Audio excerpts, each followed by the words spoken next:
Minister Shah Mahmood Qureshi's official visit to the United Arab Emirates. During his two-day official visit from 16 to 18 of December 2020, the Foreign Minister held wide-ranging discussions with the UAE leadership. The visit provided another opportunity for Pakistan and the UAE to reaffirm their commitment towards strengthening bilateral ties, particularly in the areas of trade and investment. The visit also provided both sides an opportunity to share views on regional and global issues of mutual interest. In his meetings with the Emirati leadership, Foreign Minister Qureshi also discussed issues related to the welfare of Pakistani diaspora in the United Arab Emirates. In his statement following the visit, Minister of Foreign Affairs and International Cooperation, His Highness Sheikh Abdullah bin Zayed Al Nahyan, reaffirmed the UAE's appreciation of the 1.5 million strong Pakistani community and their contribution to the growth and prosperity of the country. The Foreign Minister's visit was a reaffirmation of the close and cordial relations which Pakistan and the UAE have enjoyed for decades. The second round of Pakistan-Azerbaijan bilateral political consultations was held in a virtual mode. The Pakistan side was led by Foreign Secretary Suhail Mahmood, while Deputy Foreign Minister Ramiz Hassanov headed the Azerbaijan delegation. The two sides reviewed the full spectrum of bilateral relations, including cooperation in the political, trade and economy, energy, defense, education, and cultural arenas. Reiterating Pakistan's principled support on the issue of Nagorno-Karabakh, the Foreign Secretary extended felicitations on the historic success in liberation of Azerbaijan's occupied territories. The Foreign Secretary recognized Azerbaijan's valuable support on the Jammu and Kashmir dispute at various international fora, including at the OIC Contact Group on Jammu and Kashmir. The UN General Assembly has recently approved a Pakistan-sponsored resolution titled Universal Realization of the Right of the People to Self-Determination. The resolution reaffirms global commitment to self-determination to be the fundamental right of all peoples, including those under colonial, foreign, and alien domination. The resolution called on those states responsible to cease immediately their military intervention in and occupation of foreign countries and territories.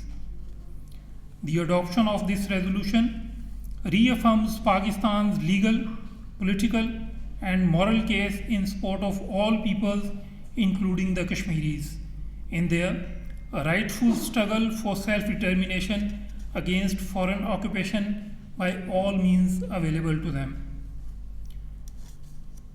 Recently, we've seen that global exposes of India's anti-Pakistan propaganda and disinformation campaigns have continued to the utter embarrassment of the BJP government. The imposition of a fine on Republic Bharat TV by the British media regulator Ofcom on account of anti-Pakistan hate show by Arnab Goswami is yet another manifestation of the BJP government's well-known smear campaign against Pakistan through state-controlled media. The Ofcom found the statement in the show to be expressions of hatred and intolerance towards Pakistani people based on their nationality alone. Through its state-sponsored media, Indian RSS BJP regime has constantly tried to masquerade as the victim rather than the perpetrator of terrorism.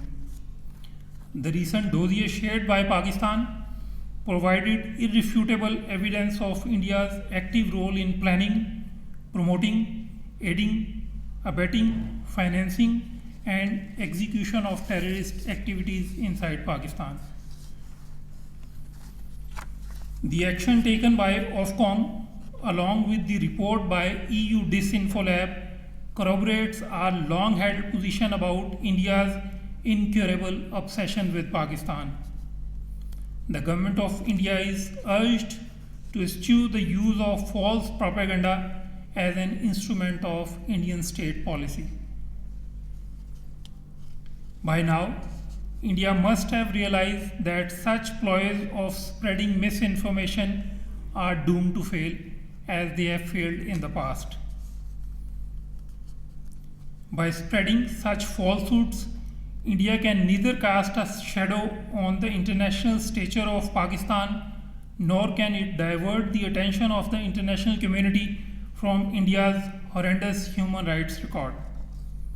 We urge the international community to take a serious look into the malicious Indian propaganda, not only which is aimed at defaming Pakistan, but also politicizing international forums and imperiling regional peace and security. Now, coming to the situation in Indian illegally occupied Jammu and Kashmir, the people of IIOJK are continuously subjected to a brutal military siege and inhuman restrictions for 507 days since India's illegal and inhuman actions of 5th August 2019. In a brazen manifestation of the state terrorism, the Indian occupation forces martyred an innocent Kashmiri, Zahir Abbas Lone, father of 2 kids, in so-called cordon and search operation in Islamabad town in IIOJK. Pakistan strongly condemns unabated Indian state terrorism and extrajudicial killing of innocent Kashmiris. The indigenous resistance movement of the Kashmiris for their inalienable right to self-determination as enshrined in the relevant UN Security Council resolutions will only become stronger in the face of Indian state terrorism and oppression. Pakistan calls upon the international community, including the United Nations, international human rights organizations, and the global media, to take immediate cognizance of the aggravating situation in IIOJK. I wish to reiterate here that in attempts to divert attention from its internal failings and grave human rights violations in IIOJK, India continues to escalate tensions along the line of control. This year alone, India has committed 3,012 ceasefire violations to date, resulting in 28 shahadas and serious injuries to 253 innocent civilians, including women and children. The deliberate targeting of civilian populated areas and continued escalation of tensions along the line of control is a patent Indian ploy to create a reckless pretext for conducting a military misadventure against Pakistan. Prime Minister Imran Khan has once again made it absolutely clear that if India were to be reckless enough to undertake any misadventure against Pakistan, it would confront a strong Pakistani national resolve and be given a befitting response at all levels of the threat. Pakistan urges the international community once again to advise India against any irresponsible act and to desist from any action that would jeopardize regional peace and stability. And in the end, let me once again recall that despite our repeated calls, the government of India has failed to provide a satisfactory response with regard to the death of 11 Pakistani Hindus who died in Jodhpur, India on the 9th of August under mysterious circumstances. The information shared by India in the case so far is scant, patchy, and unsatisfactory. In its recent communication, the government of India has again avoided answering the key questions in the case.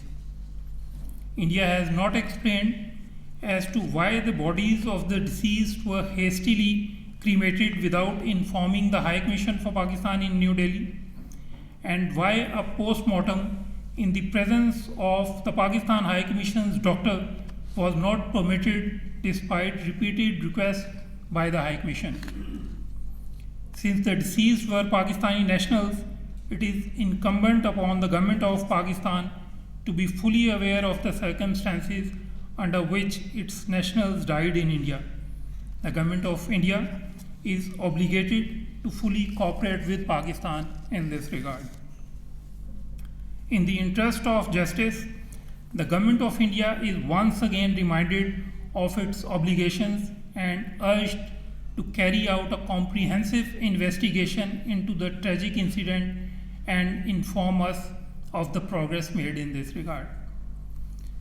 Accordingly, the government of India, without further delay, must provide copy of the autopsy report, photos of dead bodies, photos of the crime scene, especially prior to removing the dead bodies, any witnesses or statements by neighbors, and copies of the FIR and the initial investigation report. We hope that India will comply with its international obligations. And with this, I thank you for your attention and